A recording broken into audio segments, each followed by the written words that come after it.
Good morning, it's me, Dave Craig. Welcome to Speak on Stage. I've had a challenging day today. I started at 5 o'clock this morning doing a recording for a new dear friend of mine, Dr. Abraham Kuris, based in Los Angeles. And that will be aired on his channels on LinkedIn and so on and so forth. Fascinating. You've got to meet this guy. He's a genius, really nice guy as well. And then once I was done with that, I thought, this is great, lovely. I'll just make sure that everything's fine in the house, walk the dogs, made sure the little one was fed. Well, she just ignores me really and says, is that what you made me? Yes, honey, help yourself. No, I'll fish your fingers. And then my wife called for her coffee. Coffee boy. So I come over, coffee, thanks, missus. Yes, I'm really sorry about life and everything. So like, okay. That's okay, go. So then I came in and prepared for the show, and guess what? Everything crashed. Now, if you're a big fan of the Mac, as indeed I am, you'll know that most of the time Macs are fine. Apple do a great job. Macs are super fast, all Apple products, I shouldn't be plugging Apple because all products are great anyway, but Apple products tend to be very simple. You have a button to press and it lets you do everything, and a couple of buttons to press after that, and then everything kind of works. But for some strange reason today, I had a day of things that decided they were going to go, no, I don't get, no. And I was disrupted doing a show all about disruption. How strange is that? If you don't know what Speak on Stage is all about, it's an opportunity for me to share loads of ideas with you, all about how life works and how to become a more efficient communicator, more effective thinker, and a better brand, so you can grow your business, make more money, and have the life that you truly deserve to have. And so, as a motivational speaker and an international speaker, I train people on how to become international speakers, because it's the fastest way to take your brand to market, creating videos and get the mindset right, and sharing with people a lot of different ideas that will change your life. So with that, I mean, if you'd like to connect with me, that's always really, really gratefully received. I'd love to have your highs. How are you, by the way? Wherever you're calling from, tell me which planet you're on, which kind of is a question I've been asking myself all morning. Where are you calling from? What are your questions? Just making nice comments helps as well, because even I feel the pain and the strain. Today's show, by the way, just in case you weren't sure about it, is all about this. It's all about help me reach the sky. And the idea is not that I want to teach you to fly, but that's always interesting as well. But my saying, as you'll know, is jump and grow wings on the way down. And if you got your coffee or your tea, by the way, or your glass of water, he said, running out of fingers to press buttons, then nice to see you. Hopefully I don't overstay the welcome every day, but I like to share with you about 20-25 minutes worth of content that's really groovy and good to get you to where you truly need to be. And what you missed was me going like this and showing you my tea, my coffee. In my Christmas cup, I've got lots of Christmas cups. It's not the same one I wash every day, because that would be stingy and ridiculous. So today is all about mindset. It's all about helping me to reach higher into my life. And it's not about me, it's about you, because we have limiting beliefs that hijack everything. And I want to know your thoughts and let's think about today's show. And I just thought that there's too many people who are worried, who are scared, who think that the coronavirus is the end of all civilization. It's not, it's just a pain in the butt. Like a big pointy stick. That's what you're into. But it's a challenge, because you then have to reinvent yourself. But somebody was saying to me earlier, was saying, no, this is the worst times I've ever had. Well, only if you're living in your country. If you're living in a different country, it might be completely different. Some countries are always in a constant state of war. If you're living in Asia, you had SARS, MERS. In Africa, you had Ebola. We had the bird flu. We've always had a challenge of some kind. It's just that generally in the West, you've got away without having to deal with it, because everyone else got rid of it before it came here. Now that didn't happen. It's here, so deal with it. So what does that mean? What's the end result? You're going to end up with a ton of people who are paranoid. Yes, that's true. Unfortunately, we're going to lose a lot of people unless they put their masks on, keep social distancing, and wait for the vaccine to come. Russia's just announced they've got one. The UAE's in the third stages of testing. A number of different countries are all working towards that end. So, is it a biggest challenge? No, it's a challenge. Like my Mac not working for me today, or like you stubbing your toe, or like running out of toothpaste and having to go to the shop to get it, or you find that you've got no sugar. How can I make my coffee without sugar? Well, it's much better without sugar. That's good. It's rubbish coffee. Why? Because it's tea. So I want to know where you're coming from. Today is all about mindset, as I mentioned. And before we do anything, I'm going to share with you something. And if you didn't know that I'm a hypnotist. And as a life coach, hypnotist, hypnotherapist, NLP master practitioner, it's all about changing your mind. That's what makes me effective as a speaker, but also means that I can engage and understand what makes people tick. And we've got a second pandemic on the way, and that is literally the fact that people are going to have a mental breakdown. Many people are already feeling it now, the emotional strain of being stuck indoors with a family you didn't think you knew that well, but my goodness, you know them now. Many people divorcing because the partner that I had now is not the one I met. They evolved, so do you. But I don't like him anymore. Deal with it. I have dealt with it. I've divorced him. Dave, why are you arguing with yourself? I don't know. Well, can't you change your voice next time? What about this? No, you sound weird. What about this? You sound weird. Look, let's go for it properly. I want to introduce you to why I understand how the mind works, and you're going to look to see some proof. And I am actually a hypnotist, amongst many things, a stage hypnotist. And if they think that's total rubbish, then all you need to do is watch this.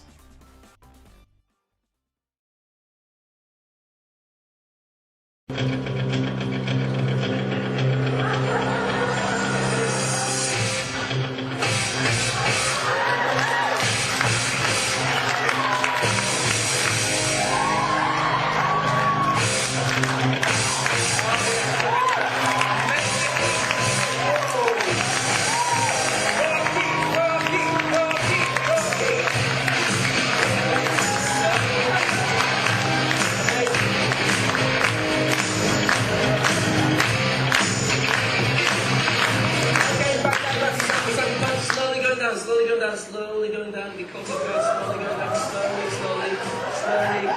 slowly. Bit back from that, slowly, very good. Champ, wake up, wake up, please. Well, come over here, I've got to say, what happened?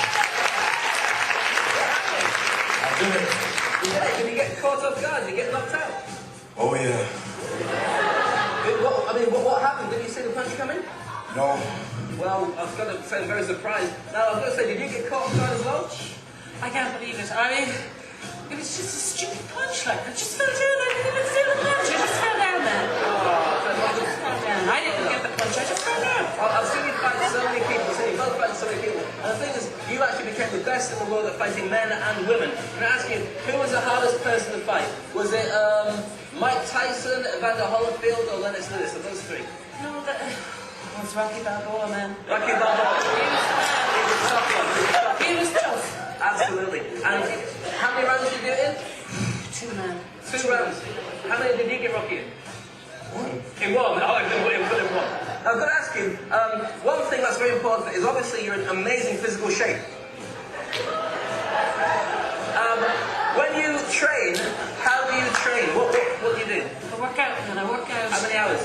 Oh, all day. I work out all day. I skip, I jump, I do dancey steps. Wonderful. That's the same. And when you work out, how many hours do you do? I sleep when I work out. What do you do? And what about diet? Is there some special food you can eat? Yes. What? Only chicken. Only chicken. Well, I've got to say, if you've got your cameras that way, get ready for this. These are your fans out here. I'm going to come to see you, and they're all want to give it. Yeah. They want to see some of your muscle poses. Can you show my muscles? Look at that. Oh my goodness. And show your back muscles. Ladies and gentlemen, Henry Mozzie champion of the world! Very good, very good.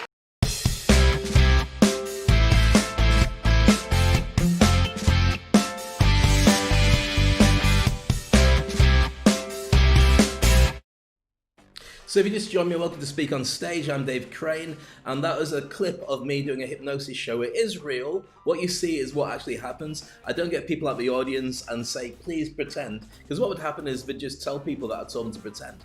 But everything you see is genuinely real. And we get programmed and conditioned all the way through our lives. Anybody who's wondering about, well, I've never been hypnotized before, you have. You've been hypnotized when you've been watching TV, you've been hypnotized when you listen to music, you're hypnotized when you watch political stuff, when the sales, advertising, all these things plant things in your head. Your upbringing, you're hypnotized by your religion, your culture, your parents, your friends, your family. All of them have an influence. So when you make choices, they're very rarely your original choices. They're usually choices that are influenced by everybody else. Does that kind of make sense yet? No? Okay. Well, the aim of today's show is to give you an inspiration that even if you take one thing away from it, you're able to go, I feel better about how my life is. And I also understand that I can do bigger and better things as a direct result of what Dave shared with me. Now, in order to put that into some kind of perspective, we have to really examine what makes your mind work and makes it all tick. And to do that, first of all, let's get into understanding what your mind looks like. Now, this is a diagram I've made. It's not a precise diagram. It's not actually one that many therapists would use to explain how your brain works, but it's a mind diagram. So what I want you to imagine is that shape there, about the iceberg, is literally how your mind works. So if you've seen Titanic, and you may have seen it many thousands of times because you just don't get out very often. Lockdown. In a lockdown, nobody gets out very often. So imagine you've got the water. You can see the water at the top there. That's a squiggly line. Then you've got a bit above the surface, your conscious mind. A bit below the surface, your subconscious mind. I'm going to very quickly explain how your mind works. And from there, we will refer to this again in future episodes. But I want you to have the basic idea about why you are the person you are, why you're thinking the way you are, and how influences can change you. Because then once you understand that, you can take control back for yourself. Does that make sense? Are you with me? Love your comments, by the way. Thank you so much for letting me know what you think. If you're enjoying the show, share it, okay? Subscribe as well. Make sure you're connected so whenever the show goes live, you get notified first, right across LinkedIn, YouTube, Facebook, Instagram, Periscope, into Twitter. And I'm here for you every single day. Okay, so therefore we've got the bit which is the water, the iceberg, the bit above the surface. And that is your conscious mind. Now, in your conscious mind, you are in charge of your willpower, you're in charge of your short-term memory, you're in charge of your critical decision-making and your logical decisions, okay? So, do I like this? Why do I like this? And what will I do if that happens later on? And what will I do if it doesn't happen? They're all the things that you're normally in control of. But below the surface is much more interesting. That's your subconscious and your unconscious mind, depending on the neuroscience model that you're working on. But this is one that I've been in this industry now for, 25 years? Maybe more than that. So I'll share with you what I know, and I haven't seen a reason to change it. I'm sure many people say, ooh, that's the old way. Yeah, but I've got a show, and you haven't. Okay, so underneath the surface is all the stuff that you can't normally access, but has a driving force on the way that you act. So you've got your belief system. You know, is this good for me? Or do I believe that if I work really hard, I'll do really well? Or is the world out to get me? That's a belief. Or your habits. You know, when you sit there and you start picking your nose, and so he says, stop picking your nose and stop biting your nails. I didn't do that. My nails have gone. Because you've got habits, subconscious. You don't notice. This is stuff below the surface, by the way. That's why it says below the surface. Your long-term memory, everything you've ever done is stored in your mind. You might not remember it, but if you see a picture of you as a kid, like your 5th birthday party, and you're there with a big afro, which is strange because you might not have had like curly hair, but you're there with afro. You're there at your 5th birthday party, and you look at all your friends in the picture. Oh my goodness, that kid there! I remember he was my best friend, and that kid there stank. And that my uncle came in, and uncle, he doesn't make that noise. And so all the stuff is there in your long-term memory. You got stuff in your short-term memory, but that's all disappeared when you're actually accessing something else. So you actually have a massive, your brain is like a supercomputer that you can't emulate and you can't recreate yet. But at some point they will be able to with processing. But right now you've got an incredible brain that you're just not using because everyone else is programming it. So let's go down a bit further. You've got your unconscious mind, which has to do with your beauty sleep. What do I mean by that? Well, it drives everything that you don't think about. So the amount of times you blink, the amount of times that your skin resets itself, that's what dust is. You know, you are a new you in about 6 weeks, I think it is. You're a completely new person because the old cells die, the new cells grow. Cancer cells are the ones that don't die. You didn't know? Google it. So your beauty sleep is about how long you sleep on a night time. And supposing you sleep 6 hours, that's when you go into deep, deep sleep. And that's when your unconscious mind starts cleaning everything out. So what does that matter? Why do I say it? Well, if you're in a coma, you'd go into your conscious mind for the entire duration. So everything, your physical body would be fine because it's just constantly cleaning, cleaning, cleaning, but your brain would be a bit dopey because you've not used it for all the time you're in coma. Does that make sense? Okay, let's look at the rest of the bits. I don't want to spend too long on this. I just want to illustrate a mapping of what your mind is so you understand what you can do with it. Is this useful for you, by the way? Because I don't want to get too in depth if you're just having your coffee and thinking, oh, Dave's into one today. Dave's into one every day. He normally shields you from it. But today, you can have as much as you want.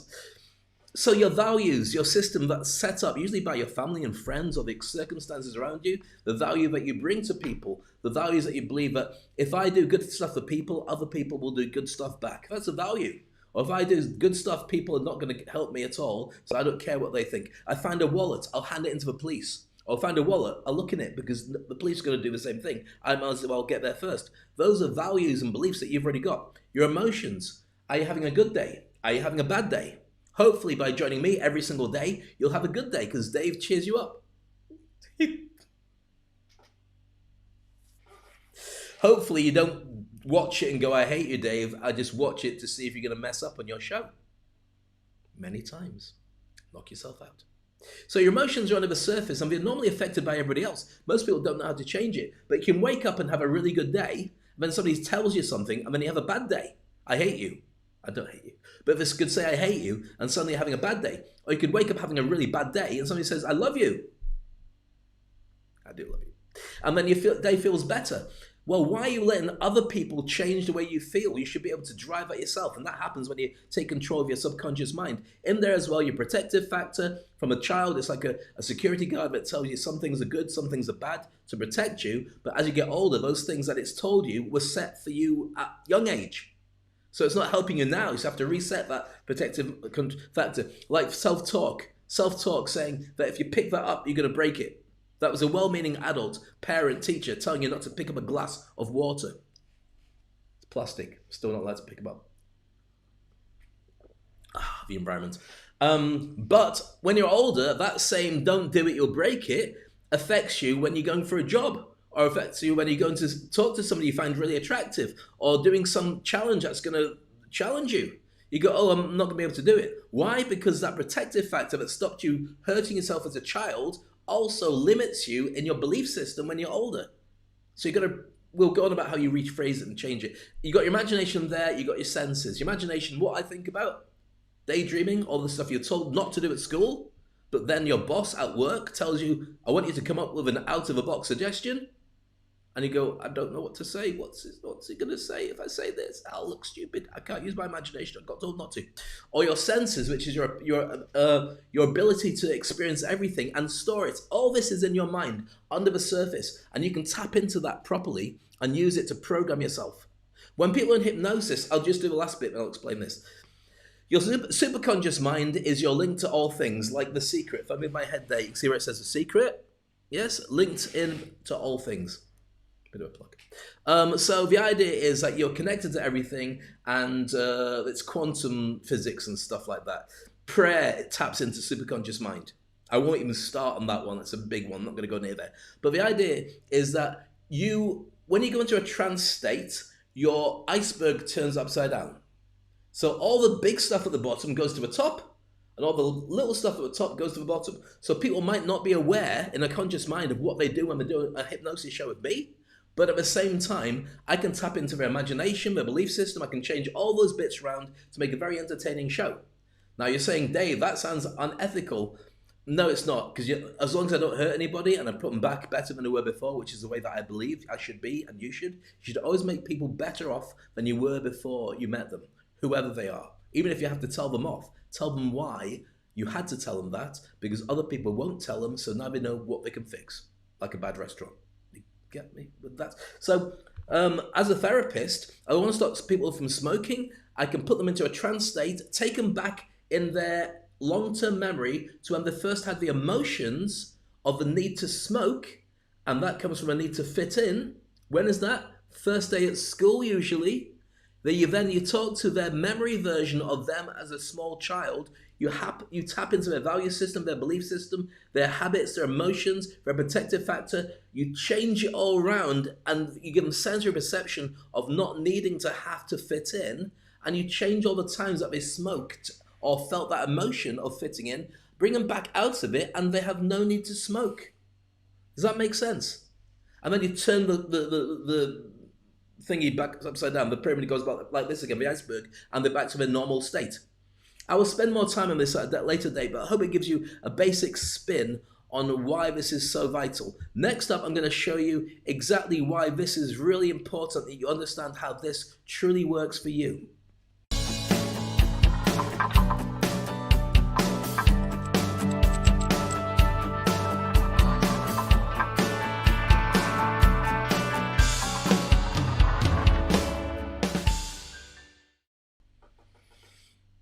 So if you just joined me, welcome to Speak on Stage. I was talking about the importance of understanding how your mind works, and that was the first part to show you the iceberg model, one I'd sort of kind of designed about how your mind works. I want to show you now the model for success, because this is kind of important when you consider how this is what life is truly all about.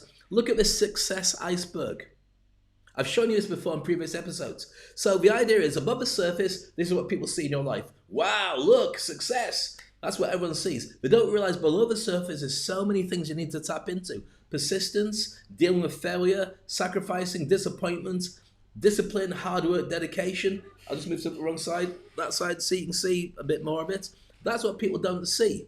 So how do you get that success to be on the top? You have to really consider how you use your mind and how other people tap into your mind. And when you understand what happens with that, you can take control. Are you with me now? Interesting, isn't it? Are you feeling better today? I want to empower you. Share this with your friends. Give me your comments. Give me your thoughts. I do this for you every single day because I want you to be better. The pandemic has really straightened a lot out. Not just for me, but it's made a lot of people scared, and a lot of people realizing that, or not realizing, they've got opportunities right in front of them that they've never considered before. They have a chance to brand themselves as an industry expert. They have a chance to speak, connect, and market themselves better than they've ever done before. But most people don't think about it. Why? Because they don't watch this show. But you do. Next up, I'm going to give you 7 mindset tools that when you use them, you'll understand what the really successful people do to become super successful. This is Speak on Stage.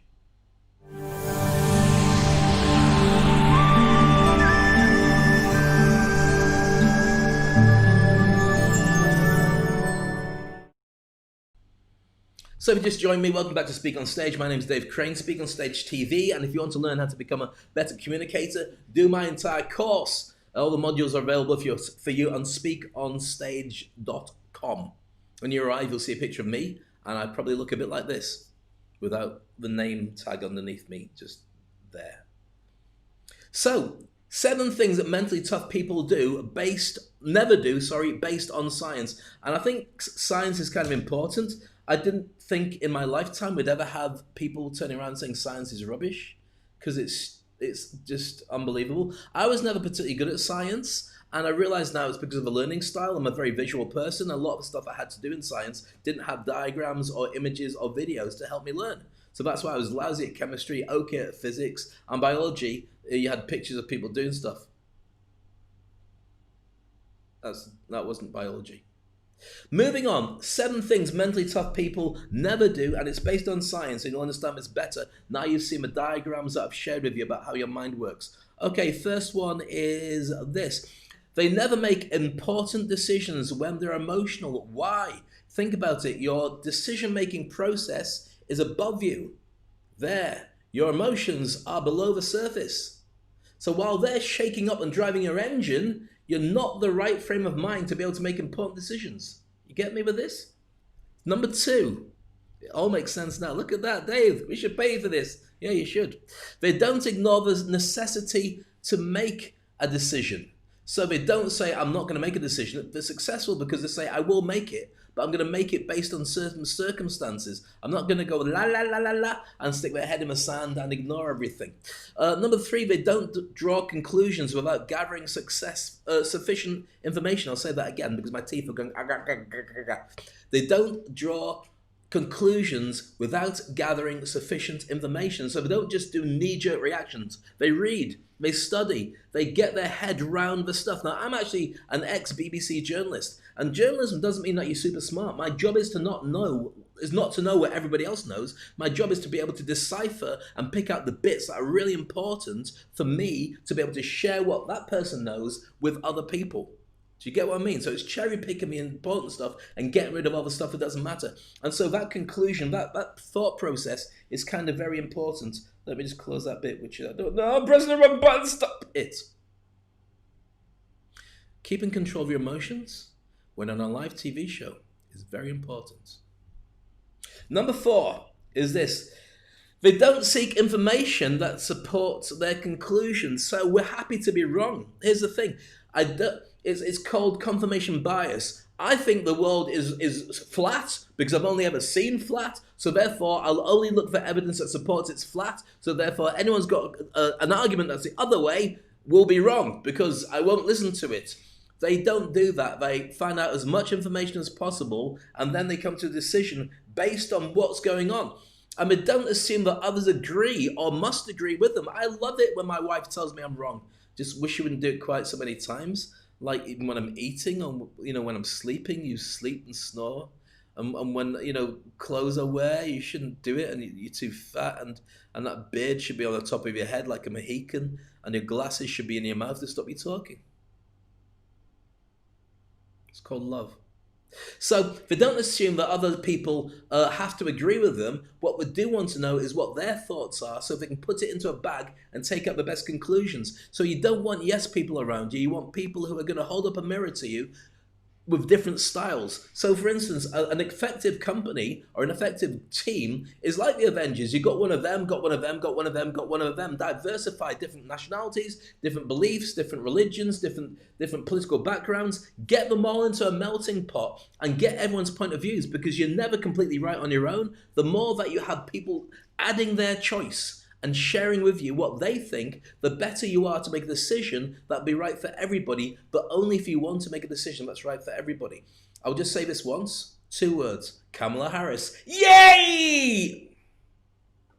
3 words. Number 6, they don't assume that they cannot be wrong. I'm wrong all the time. And you know what? I love being wrong. Why do I love being wrong? Because once I've learned I was wrong about something, then I will be right the next time it comes up. I don't tell lies, by the way. I tell the truth all the time, apart from on this show when I make up stuff about my wife beating me. That's not true. She's gorgeous. Aziza, I love you, and I'm so sorry. Please don't pick up that stock with a soap bar in it ever again.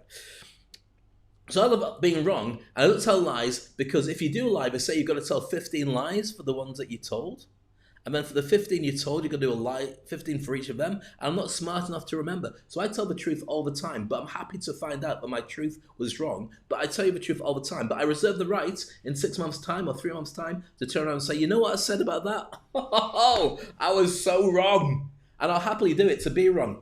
Okay, number 7, they don't avoid change or hesitate to change. So they don't mind if what they do leads to a much better conclusion ultimately, because that's better for everybody. So that's why you really need to think truly about all the different things that you had as challenges. Losing face, looking silly in front of people, believing in yourself too much and not being flexible enough to understand everybody else. Life is a journey. It's all about getting from A to B, and B is when you find, well, A to Z hopefully, and Z is the end of a journey. But all the way through, if it was the same thing, it'd be boring. If you were born super rich, super powerful, super good looking, super Kardashian, what's the point?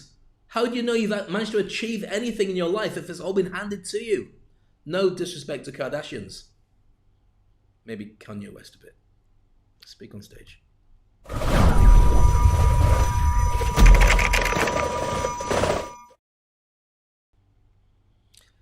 So back again, Speak on Stage. If you've enjoyed what we've shared so far, then I'm really glad. If it's really made a difference to you and it makes you think about things a lot, then please share your thoughts. I always answer whenever you type something. Please feel free, whether on Facebook or LinkedIn or YouTube or Twitter, Periscope and Instagram. I always answer everything, so please feel free to do so. And every single show I share with you what I think is going to help.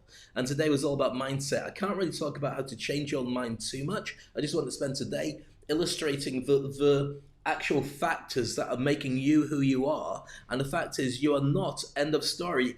There's never a time when you can't change. You could be 70, 80, 90, 100 years old. If you've got breath in your body, you can change. Now, my way of helping people is the Industry Icon Program. If you really want to be at the top of your food chain, you want to be coached directly on your particular company, your particular game, you want to become a speaker, an influencer, you want to be able to market yourself at the top of your food chain, but also if you just want to drive your career to be better, then connect with me directly. If you go to thedavecrane.com, I should have really put something down that pops up, thedavecrane.com, or go to speakonstage.com directly. Thedavecrane.com is probably the best one because it's got all my contact details. Now, the Industry Icon Program will help you to change everything you're thinking about. So literally, you get one good go at life. And what I do is I teach people what the success stories are of the biggest and best people. And if you're wondering what that means, well, let me put it into perspective. Let me share with you a couple of people. Here we go. The business models and the personality styles of Michelle Obama.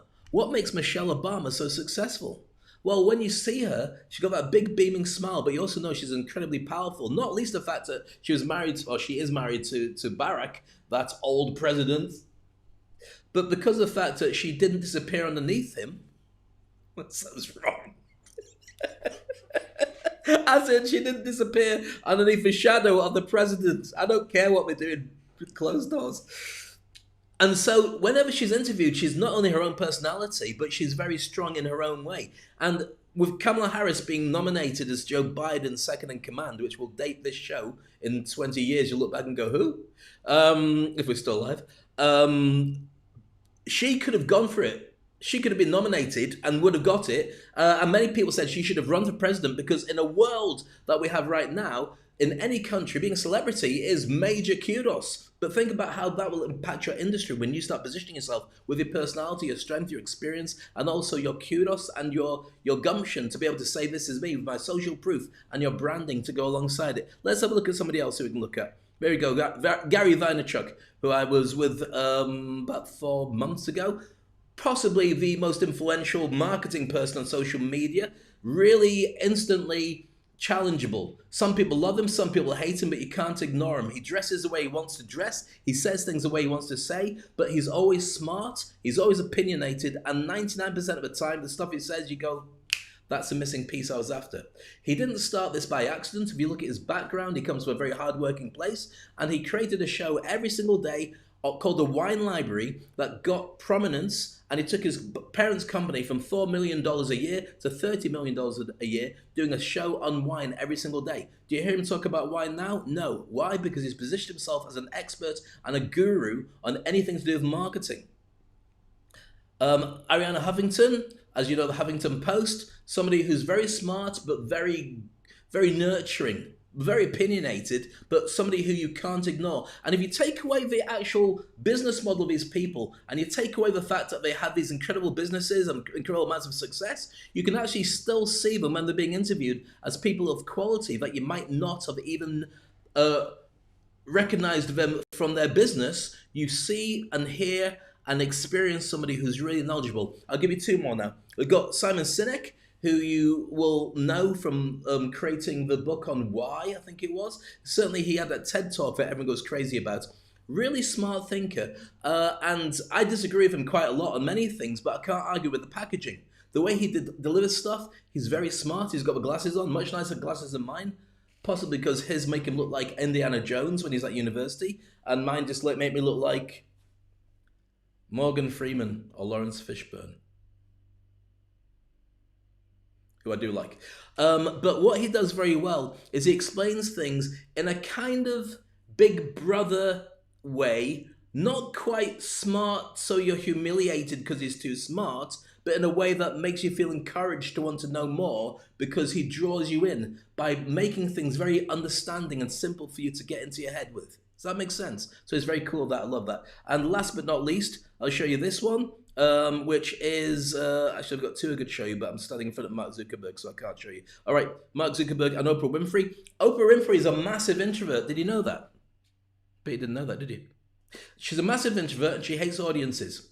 She hates crowds and she feels really shy. So how did she become the most powerful and influential, she's worth about $4 or $5 billion, presenter of her generation, possibly of all time, TV talk show host bar none? Because her nurturing side, her ability to feel the introversy and the internal structures and challenges and emotions means that when she gets guests onto the show, she's able to connect with them straight away. The amount of people who are tough cookies who go on her show and burst into tears is absolutely phenomenal. Why is that? Because she reaches them. She understands with empathy what makes them tick.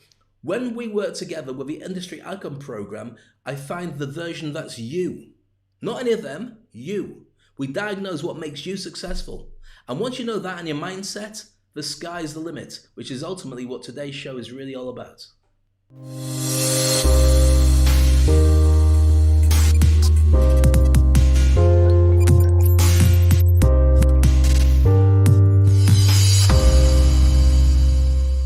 So that was a bit of a long one. Hey, cheap joke.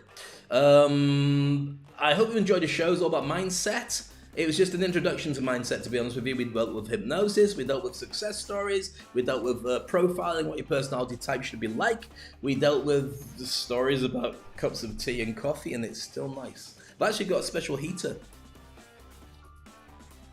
which optimizes my cup of tea to always be at the right temperature. It's one of those USB ones. I'm gonna put it on there, press a button, because the AC used to, you don't care, do you? Anyway, it's been a pleasure being with you. I love your thoughts. I love your comments. I love having you with me. It really changes my life and enhances it, and I hope I can do the same to you. Tomorrow, we're going to deal with a whole new subject, and I hope you enjoy it as much as you did today. Please share this. I enjoy your company. I enjoy your comments, and I hope that when we get together next time, there'll be a lot of really interesting stuff that we can share that will make your life a little bit closer to becoming the industry icon that you truly deserve to be. This is Speak on Stage. My name is Dave Crane. For many years, the biggest fear of most people was to stand up in front of a live audience, speak, communicate, and motivate, and get people to like your brand, your services, and your products. Most people got it wrong, but those who did get it right were seen as leaders. And then the lockdown happened, and now everyone's communicating through different platforms and webinars. And the problem is, if they didn't learn to communicate effectively before, they're even worse now. And they lose audiences who just switch off. And then we went digital, and the possibilities are endless. As a speaker, you can reach any amount of thousands of people, and you can share your message, you can motivate them, and you can change lives.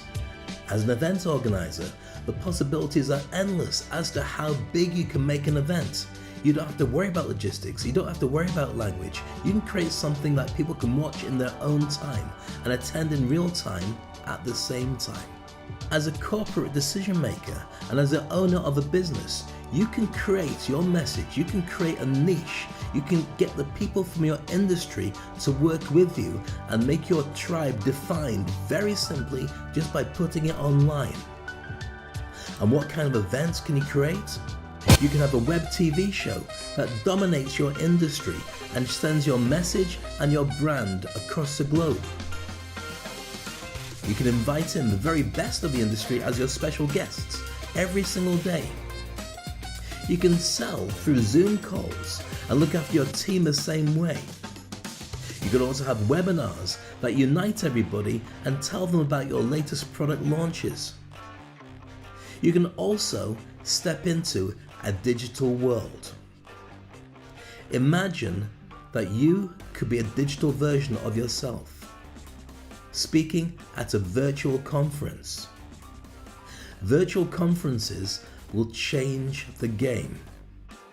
Not only can you speak in a big auditorium where people from their laptops are all present in front of you, but you can also have spin-off rooms, meeting rooms. You can display the latest products, and you can also have boardroom meetings at the same event. You could do them in real time, but also leave all the content available for people to comment on or review at a later date. And the cost is a fraction. You can go global from your laptop. These are the possibilities that are for you, whether you're a speaker, an event organizer, a small business, or a big decision maker. You need to think about the new version of you and how that will impact your brand and take your opportunities to a brand new level. The possibilities are endless now that we're completely digital. You can be online and offline, on stage and off stage, and your speaking ability will drive your message, drive your brand, and change the world. It's time for you to now learn to speak on stage.